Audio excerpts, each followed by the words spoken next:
40分钟读完一部书《资治通鉴》，1300年的权力游戏。当英雄全部死光之后，历史还能剩下什么？答案是废墟上的疯子，棋盘上的懦夫，以及一群亲手拆掉自家房梁的蠢货。今天这趟旅程，我们从一个神级账号的崩盘开始讲起。公元280年，晋武帝司马炎踩着东吴的尸体登上了人生的绝对巅峰。他的爷爷司马懿熬死了诸葛亮，他的伯父司马师把皇帝拉下了龙椅，他的父亲司马昭直接抹了皇帝的脖子。3代人铺路，一颗熟透的桃子啪嗒一声砸进了司马炎的嘴里。你要是用游戏的逻辑来看，这就是一个满级号，对手呢全灭了。魏蜀吴三国的猛人关羽、诸葛亮、曹操，坟头草都3尺高了，没人能跟他掰手腕，资源呢满格。天下刚统一，国库堆得冒尖，后援呢拉满，全天下的顶级豪门世家都排着队给他鼓掌。按照正常剧本，这应该是又一个大汉盛世的序幕，对吧？结果呢，这位拿到了天湖开局的 CEO 做了一个让所有人瞠目结舌的选择，躺平。他不仅自己躺，还带着整个统治集团一起躺。躺得有多离谱？资治通鉴记了一个名场面，叫羊车忘姓。司马炎的后宫塞了1万多个女人，多到他自己都数不清，每晚睡哪儿全靠一辆羊拉的小车。羊停在谁的门口，他就翻谁的牌子。于是后宫妃子们集体转行，不研究化妆术了，改研究农业，在门前种竹子，地上撒盐水。为什么？因为羊爱啃竹叶，爱舔盐粒。皇帝靠畜生翻牌子，这已经够荒唐了。更炸裂的在下面，老板带头摆烂，底下的高管自然变本加厉。这里必须请出2位大晋合伙人，皇帝的舅舅王恺和当朝首富石崇。这2人的斗富堪称人类炫富史的天花板。王恺下令家里刷锅必须用糖水。石崇一听冷笑一声，我家做饭从来不烧柴，烧蜡烛。王恺不服，搬出皇帝御赐的2尺红珊瑚树，摆在客厅里请宾客参观，满脸得意。石崇扫了一眼，提起铁如意，啪砸得稀碎。王恺气得脸都绿了，你赔我。石崇笑了笑，派人回家搬来一堆珊瑚，3尺的、4尺的堆了满地。他扬了扬下巴，随便挑。读到这里，是不是觉得很爽？很像网文里的打脸桥段。但司马光在写这一段的时候，笔尖蘸的不是墨，是血。他看到的不是有钱任性，而是一个帝国统治阶层的集体癌变。这帮掌握国家命脉的人，价值观已经彻底烂穿了。他们不以报效社稷为荣，以不干活为荣，不以勤俭为德，以烧钱为时尚。这是什么概念？就好比一辆塞满乘客的大巴车，司机不看路，副驾驶在灌白酒，2人还在比赛，谁敢闭着眼开？终点站只有一个，悬崖。如果说奢靡让大巴偏离了航线，那司马炎接下来的操作就是亲手把刹车片拆了。他搞了一个叫分封制的东西。他觉得曹魏之所以亡国，是皇族太弱，没有自家人撑腰。于是一口气封了27个司马家的王爷，每人带兵去各地坐镇。这还不算完，他还选了一个举世闻名的继承人司马衷。这名字你可能陌生，但他那句千古名言你一定听过。有一年大饥荒，饿殍遍野，大臣们跪在地上哭着汇报。这位皇帝眨巴眨巴眼，一脸纯真地问了一句：何不食肉糜？他们没饭吃，为什么不喝肉粥呢？很多人觉得好笑，但我告诉你，这不好笑，这很恐怖。这说明什么？说明统治阶级和底层百姓之间已经形成了物理隔绝。在他们的认知里，肉粥是最低等的食物，连肉粥都没有，不可能。一个智力有缺陷的皇帝坐在火药桶上，他周围站着27个手握重兵、眼冒绿光的叔叔伯伯，在外面一圈是5个虎视眈眈的游牧民族。这哪是国家，这是一座随时要炸的弹药库。而司马衷手里攥着唯一的打火机，点燃引信的不是他，是他老婆，丑后贾南风。中国历史上女主临朝的不少，吕后够狠，武则天够强，但贾南风是纯粹的毫无逻辑的恶。他因为嫉妒，亲手杀了太子，因为不是他生的，这一刀捅穿了西晋最后的遮羞布。那些憋了好久想反又不敢反的王爷们，赵王伦、齐王司马冲一看，好家伙，皇后杀太子，这理由够硬了。八王之乱就此爆发，这不是宫斗，是帝国的自杀式内战。今天你打洛阳，明天我屠长安。为了赢，这帮王爷干了一件最蠢的事，雇胡人当打手，匈奴人、鲜卑人、羯人，来者不拒。只要帮我砍死我那个不顺眼的叔叔，钱地官位随便拿。这像什么？像家里俩兄弟打架，大哥为了赢，把大门拆了，请了一群劫匪进来帮忙。劫匪帮完了忙，看了看屋里的摆设，说：“这房子不错，我不走了，你怎么办？”故事的结局是一场让人窒息的总清算。曾经在金谷园斗富的石崇被拖到刑场砍头，临死前他嘟囔了一句：“他们就是图我的钱。”刽子手冷冷地回了一句：“你既然知道是为钱，当初怎么不散财？”曾经高高在上的晋怀帝被匈奴人抓去当奴隶，穿着青衣给人倒酒，最后被毒死。公元316年，西晋亡了。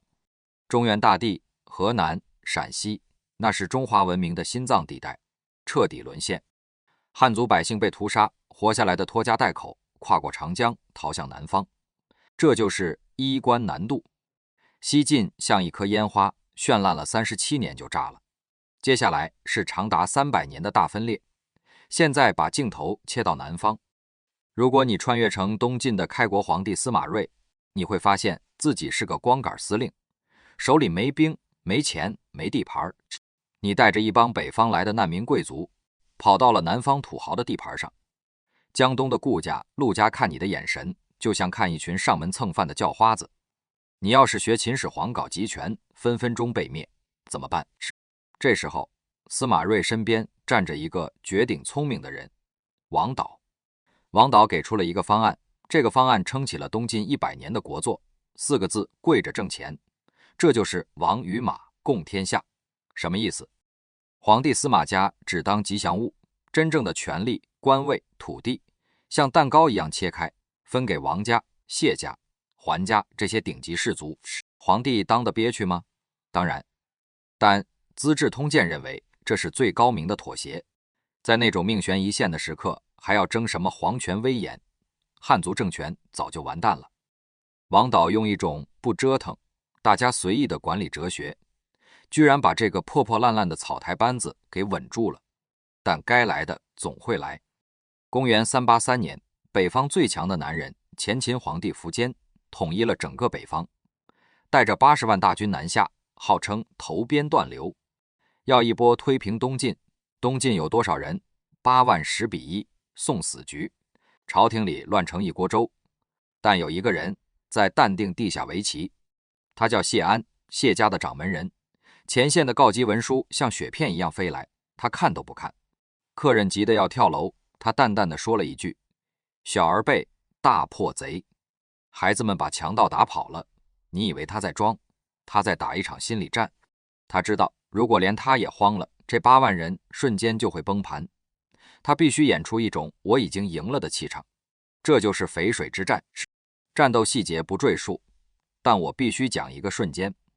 两军隔着淝水对峙，东晋的谢玄对苻坚喊话：“你们往后退一点，让我们渡河来决战。”按理说，谁退谁是傻子，半渡而击不香吗？但苻坚太自信了，行，我退一步，等你过到一半再宰你。于是前秦大军开始后退。就在这一刹那，东晋阵中有人扯着嗓子大喊：“秦军败了，秦军败了！”这一嗓子就像在火药库里扔了根烟头。后面的士兵不知道前面为什么撤，以为真败了，转头就跑。几十万人自相踩踏，死伤遍野，草木皆兵，风声鹤唳，都出自这一仗。这场战争的本质不是8万打赢了80万，而是有序打赢了无序。东晋虽弱，但将士是在保卫家园，有文化认同。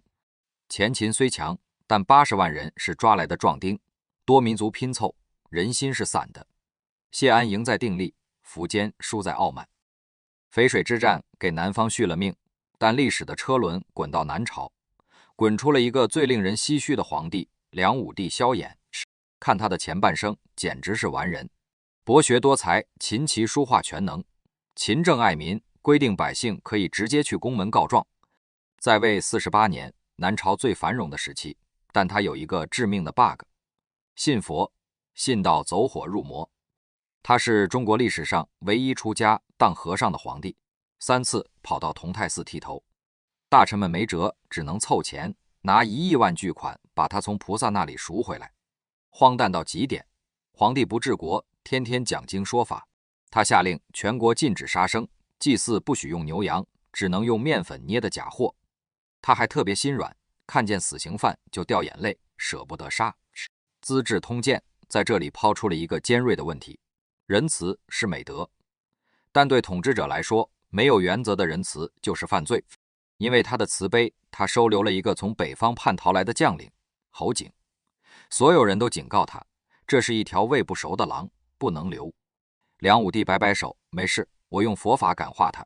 结果呢，侯景之乱爆发，侯景带着几千人就把建康城围了。最讽刺的一幕来了，86岁的梁武帝被困在台城皇宫里，饿得头昏眼花，想喝一口蜂蜜水。看守的人冷冷地甩了2个字：没有。这位统治南方半个世纪的菩萨皇帝最终活活饿死。他死后，南朝彻底衰落。那个曾经保留了中华文明火种的南方，在内斗与虚伪的仁义中耗尽了最后一口气。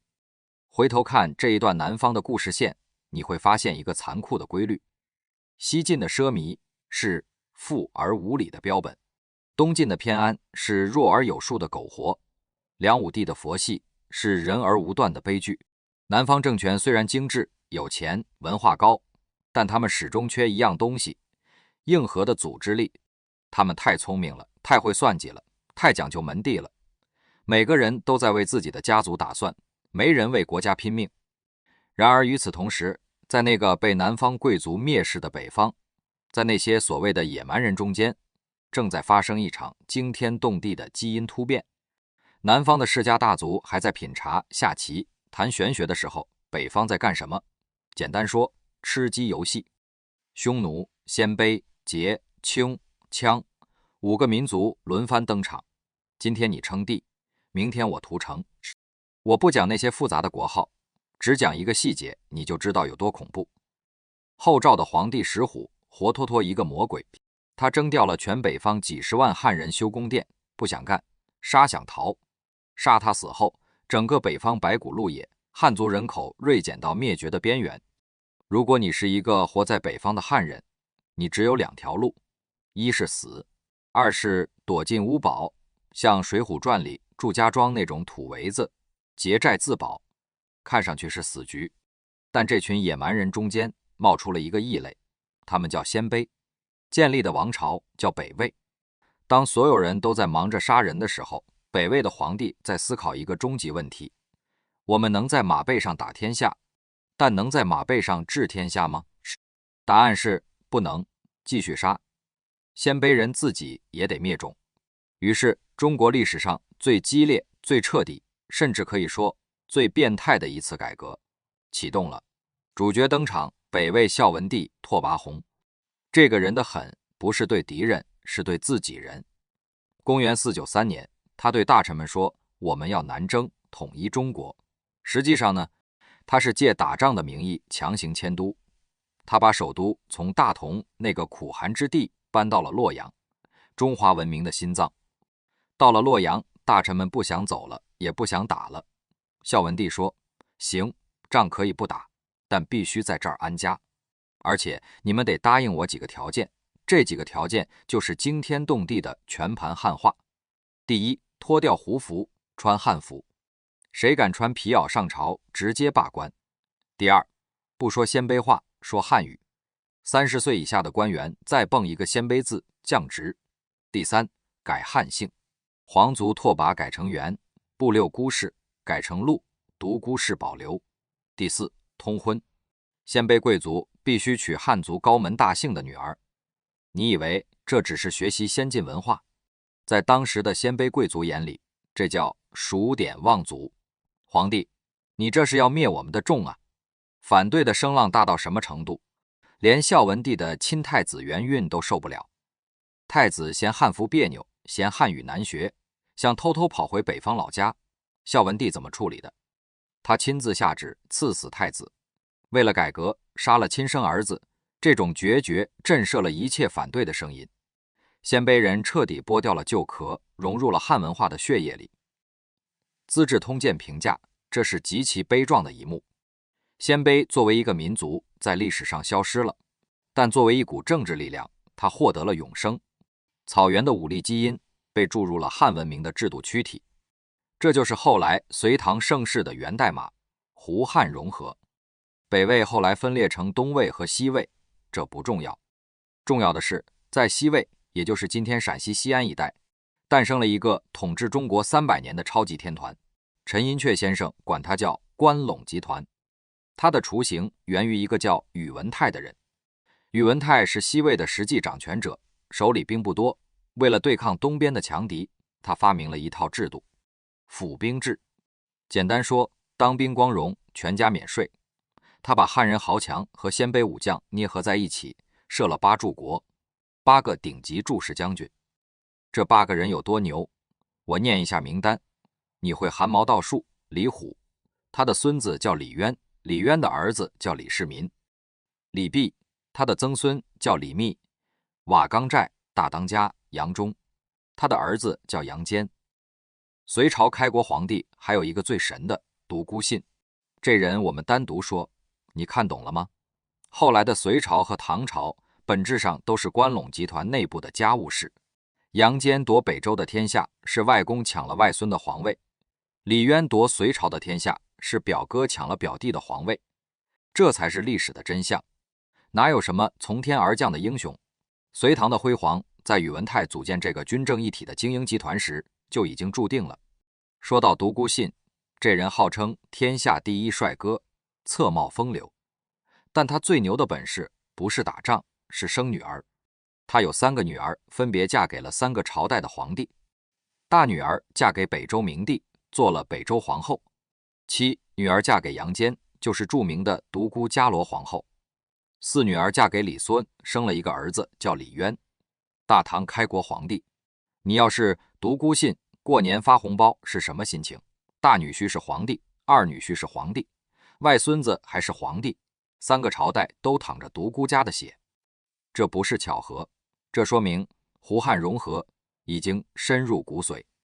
无论是杨家弘农杨氏，还是李家陇西李氏，都必须和鲜卑贵族独孤氏联姻，才能稳住政治根基。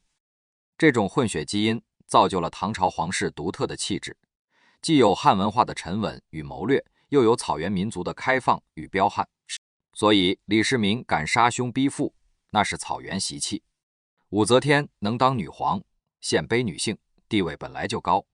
到这里，北方的故事现清楚了。经过200多年的大乱斗，北方完成了一次系统升级。软件是汉文明的制度，儒家加官僚体系；硬件是游牧民族的武力，府兵制加关陇集团。这台超级机器组装完毕，名字叫隋，驾驶员叫杨坚，他即将发动引擎，南下碾碎那个还在吟唱后庭花的陈朝，终结400年的分裂噩梦。公元589年，隋朝大军渡过长江，灭掉了南朝最后一个政权陈。那个写玉树后庭花的陈后主带着2个宠妃躲在枯井里，被隋军像拎小鸡一样拎了出来。分裂了近300年的中国终于拼成了一块。你以为新皇帝杨坚是个霸气侧漏的角色？完全不是。在《资治通鉴》里，杨坚的人设相当奇葩。第一，怕老婆，他是史上顶级妻管严。他的皇后独孤伽罗就是独孤信的女儿，不许他碰别的女人。有一次，杨坚偷偷临幸了一个宫女，独孤皇后趁他上朝，直接把宫女杀了。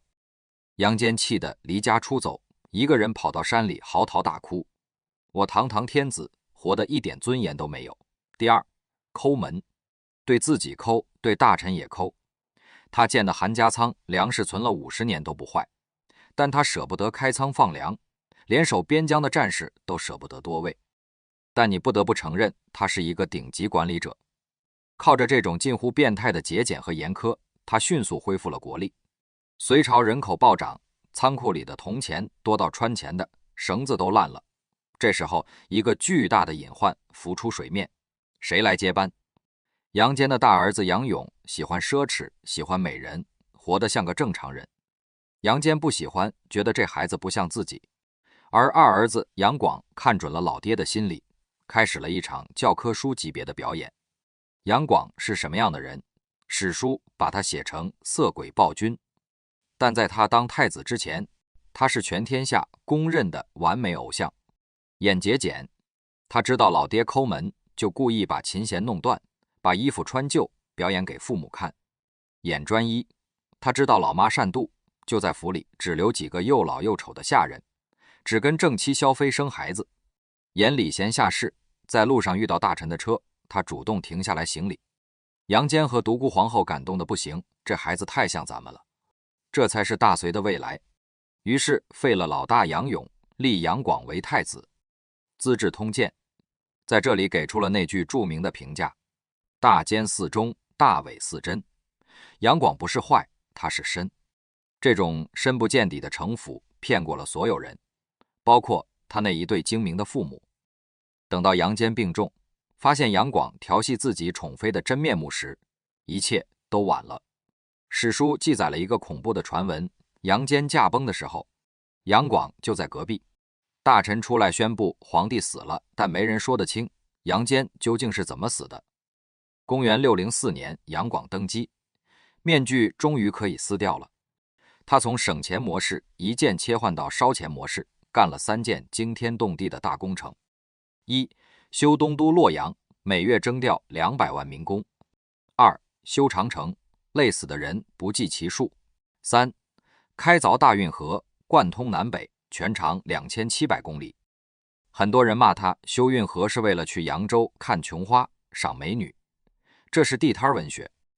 在《资治通鉴》的视角里，杨广修运河的逻辑硬得很。经济逻辑，几百年战乱把北方打烂了，但南方有钱，他必须把江南的粮食运到北方，喂养京城和军队。政治逻辑，关陇贵族，他的基本盘，势力太大，他要掌控南方，就必须修一条水上高速公路。这件事功在千秋，直到今天我们还在用大运河。但问题是，罪在当代。杨广的错不在于做什么，而在于太急。他把爷爷辈、父辈、儿孙辈100年的工程量压缩到10年里硬干，甚至连科举制这个伟大的发明也是在这个背景下催生的。为什么搞科举？为了公平？不，为了夺权。杨广受够了那些关陇贵族、李家、独孤家，他要通过考试选拔寒门子弟，把权力从士族手里抢回来。如果杨广能再多活20年，如果他能慢一点，他可能是千古一帝，但他停不下来。压垮大隋的最后一根稻草叫高句丽。杨广为什么死磕这个朝鲜半岛上的政权？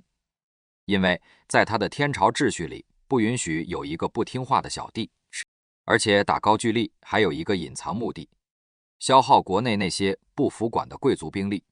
于是他发动了3次远征，第一次113万大军，后勤民夫200万，哪怕放到今天，这都是人类史上罕见的超级兵团。结果惨败，不是打不过，是杨广微操太多。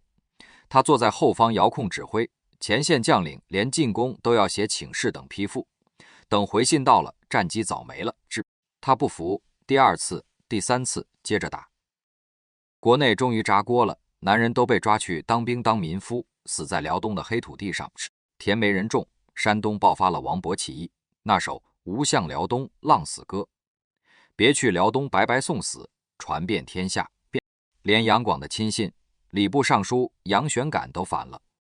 大隋的崩塌不是像西晋那样慢慢腐烂的，而是像一颗狂跳的心脏，突然血管爆裂，轰然倒地。公元618年，杨广躲在江都，也就是扬州。北方遍地义军，李密、李渊、窦建德各霸一方。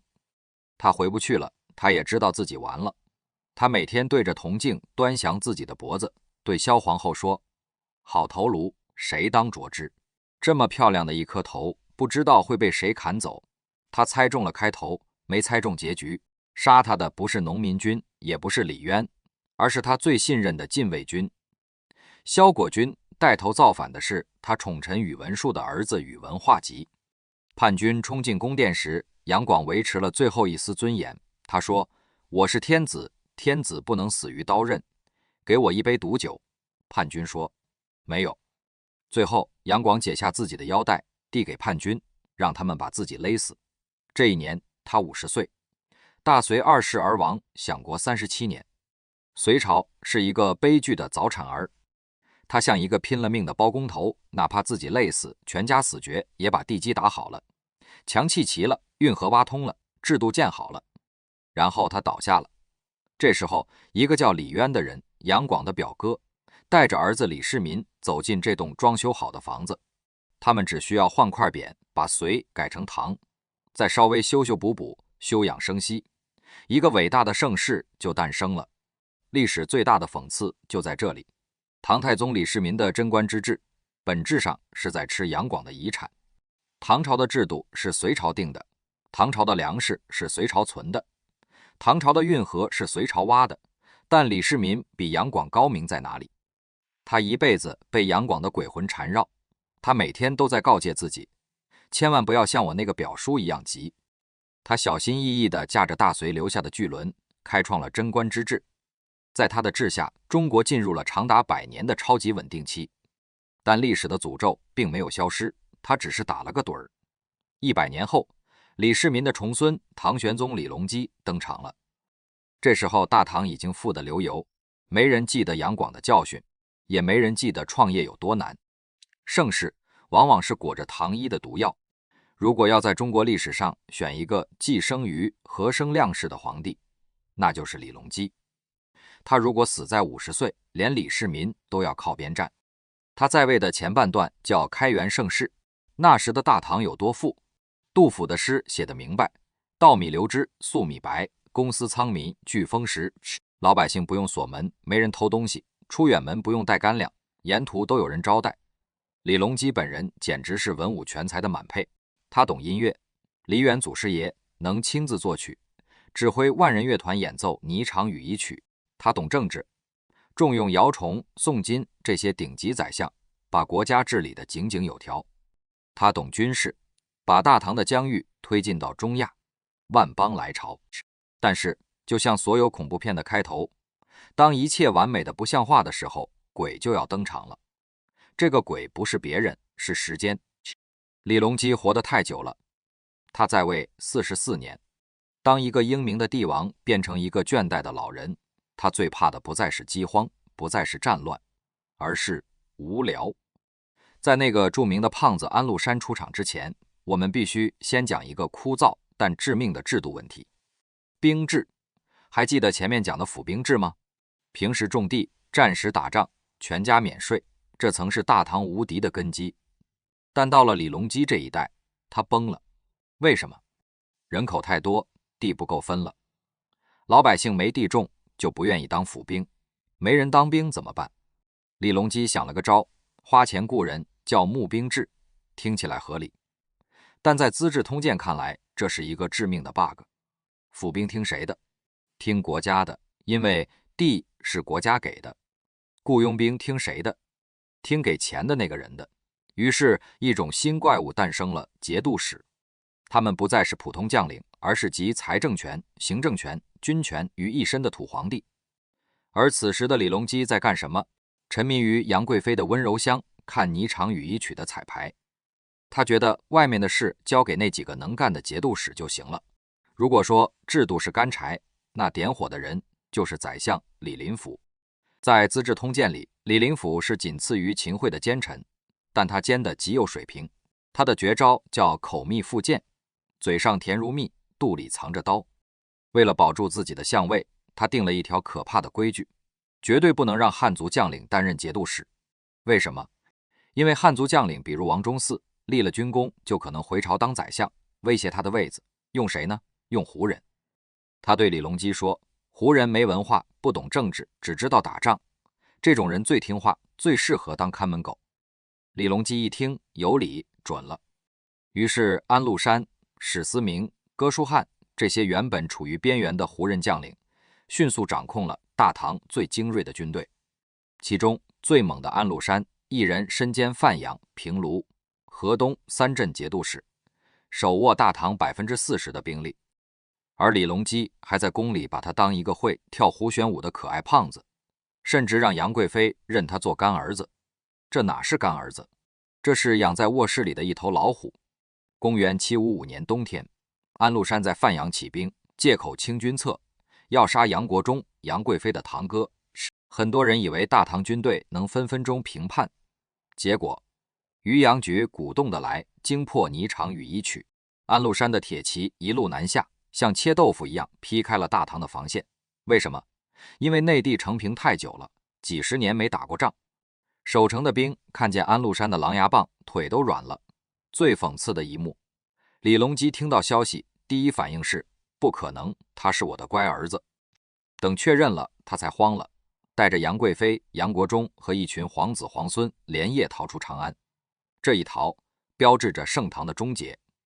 那个万国来朝的长安城被叛军洗劫一空，李白的诗稿、杜甫的酒壶、张旭的草书，通通在战火中化为灰烬。最后一个场景，马嵬坡。逃到马嵬驿的时候，护送皇帝的禁卫军不走了，大家又饿又累，看着前面那个还在吃香喝辣的宰相杨国忠，怒火中烧，士兵哗变，杀了杨国忠，把他的头挂在驿站门口。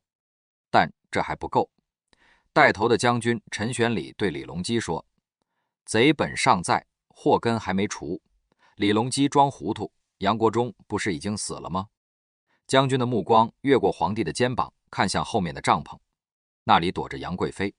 士兵们的逻辑很简单，你是皇帝，我们不敢杀你，但你宠信奸臣，荒废朝政的账总得有人买单，这个单只能你最爱的女人来买。这是《资治通鉴》里最残忍的一笔。72岁的李隆基，那个曾经不可一世的帝王，在这一刻只是一个为了活命而交出妻子的懦夫。他掩面而泣，挥了挥手。杨贵妃被高力士勒死在佛堂前的梨树下，死时她38岁。士兵们看到贵妃的尸体，终于满意了，高呼万岁，继续护送皇帝上路。这就是权力的代价。当权力失控的时候，没有任何温情可言，哪怕是在天愿做比翼鸟的爱情，在兵变的刀锋面前，也只是一件用来平息愤怒的祭品。安史之乱最后靠借回纥兵，靠郭子仪苦战才平定，但大唐的脊梁骨已经断了。从此以后，大唐变成了植物人。中央政府手里没兵，只能看各地节度使的脸色，宦官开始掌权。因为皇帝不敢再信任武将和文臣，老百姓流离失所，杜甫写下了字字泣血的三吏三别。接下来的150年，大唐就在这种半死不活的状态中苟延残喘。直到有一天，一个叫朱温的流氓彻底拔掉了他的氧气管。在《资治通鉴》里，朱温是恶的集大成者。他不是曹操那种奸雄，他是纯粹的流氓。他本来是黄巢起义军的小喽啰，后来投降唐朝，反过来砍以前的兄弟，杀人如麻，把活人当军粮，荒淫无度，连儿媳妇都不放过。但他有一个特质，狠。在那个谁拳头大谁说了算的年代，流氓往往活得最久。公元904年，朱温嫌唐昭宗不听话，派人进宫把皇帝杀了。杀完皇帝还不够，他觉得朝廷里那些自命清高的世家大臣太碍眼，于是人类文明史上最黑暗的一幕——白马驿之祸降临了。这不仅仅是一场屠杀，这是一次文化的断根。朱温的谋士李振是个科举落榜的院种秀才，对那些名门望族恨之入骨。他对朱温说，这些大官以前自称清流，看不起咱们，今天不如把他们杀光，扔进黄河，让他们变成浊流。朱温拍案叫好。于是在华州白马驿，30多位大唐最顶级的宰相、高官、裴叔、独孤损、崔远被集体处决，尸体扔进了滚滚黄河。这标志着什么？标志着从东汉延续至今，统治中国近800年的氏族门阀体系彻底灭亡了。还记得前面讲的王家、谢家、独孤家吗？在这一刻，他们的肉体与精神通通被这个流氓时代冲进了下水道。从此以后，中国再无贵族，剩下的只有两种人：拿刀的军阀和种地的百姓。大唐灭亡后，中国进入了五代十国。这53年就像按了快进键，中原换了5个朝代，梁、唐、晋、汉、周，换了13个皇帝，平均每个在位不到4年。为什么换得这么快？因为时代的逻辑变了。以前当皇帝讲血统、讲德行，现在呢，5代的一个军阀安重荣说出了一句千古大实话：天子兵强马壮者为之，宁有种也。只要我兵强马壮，我就能当皇帝，要什么血统？